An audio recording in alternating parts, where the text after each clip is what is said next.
বন্ধুরা চলে এসেছি মার বাড়িতে, বুঝেছেন?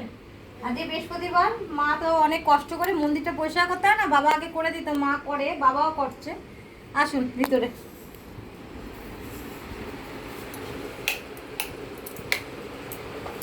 নাও তোরা ওষুধ ধরো। বন্ধুরা এই যে এক প্যাকেট দুধ নিয়ে এসেছি, দেখাতে হবে না, জানে তো।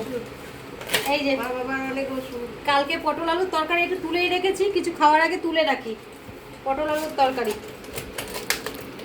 একটা জিনিস দেখাচ্ছি দেখুন। এটা হচ্ছে এঁচড়ের তরকারি, আজকে বানিয়েছে চিংড়ি মাছ দিয়ে। যা সুন্দর না এঁচড়টা, অসাধারণ।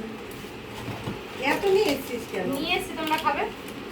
এটা দেখুন বন্ধুরা, নিয়ে দেখুন এটা কি মাছ বলবেন আপনারা, ঠিক আছে? কমেন্ট বক্সে দেখে নেন ভালো করে, কমেন্ট বক্সে জানাবেন কি মাছ এটা। আমার বাবা, আমি, আমার মা সবাই খেতে ভালোবাসি, শুধু আমার বর ভালোবাসে না।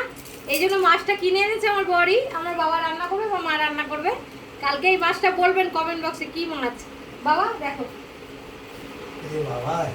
নামটা বলবে না মা। এই যে ঠিক আছে, কালকে রান্না করবে, আমরা দুপুরে নিয়ে যাবো। মা তো আপনারা চেনে নি। মা ভালো আছো? বাবা ঠিক আছো? ঠিক আছে বন্ধুরা, টাটা। ক্যামেরাম্যানও ভালো আছে। শুভ বিকালের শুভেচ্ছা, অনেক ভালো থাকবেন। Thank you so much.